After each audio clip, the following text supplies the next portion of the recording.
इथे फक्त दागिने नाही तर पिढ्यानपिढ्यांचा विश्वास मिळतो. परंपरेची झळाळी आणि विश्वासाची खात्री.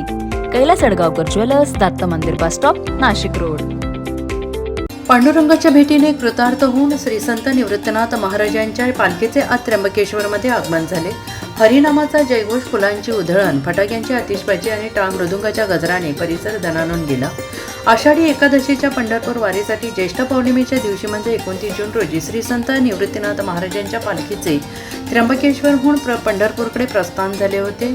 आषाढी एकादशीला पांडुरंगाचे दर्शन आणि द्वादशीला उपवास सोडून गुरुपौर्णिमेच्या दुसऱ्या दिवशी पालखी पुन्हा परतीच्या मार्गाला निघाली. एकंदरीत 46 दिवसांचा पायी प्रवास करून आज सकाळी 12:30 वाजता पालखी त्र्यंबकेश्वरमध्ये दाखल झाली. त्र्यंबकेश्वरच्या ब्रह्मगिरी प्रदक्षिणेसाठी येताना निवृत्तीनाथांसह भावंडांनी तुपादेवी फाट्याजवळ विसावा घेतला.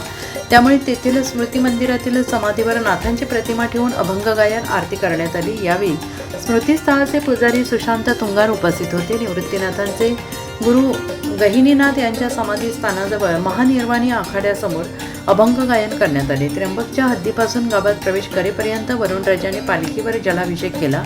नगराच्या प्रवेशद्वाराजवळ पालखी औपचारिक स्वागतासाठी थांबली. त्यावेळी फटाक्यांची आतिषबाजी आणि 2 JCB पालखी आणि वारकऱ्यांवर पुष्पवृष्टी करून पालखीचे यथोचित स्वागत करण्यात आले. यावेळी स्थानिक नागरिक मोठ्या संख्येने उपस्थित होते. डॉक्टर आंबेडकर चौकामध्ये नगराध्यक्ष त्रिवेणी तुंगार सोनवणे, उपनगराध्यक्षा वेदिका पाटणकर, तहसीलदार गणेश जाधव पाटील, मुख्याधिकारी गोविंद जाधव आदींनी पालखीचे स्वागत केले. संस्थानचे अध्यक्ष हरिभक्त परायण राहुल महाराज साळुंखे, सचिव श्रीपाद कुलकर्णी, विश्वस्त नवनाथ महाराज गांगुर्डे, निलेश गाडवे पाटील विश्वस्त तथा पुजारी जयंत महाराज गोसावी, माधवदास राठी, पालखीचे मानकरी हरिभक्त परायण बाळकृष्ण महाराज डावरे आदी यावेळेस उपस्थित होते. पोलीस उप अधीक्षक सुनील रोहतगे यांचे मार्गदर्शनाखाली पोलीस निरीक्षक प्रीतम चौधरी आणि त्यांच्या सहकार्याने चोख बंदोबस्त ठेवला होता.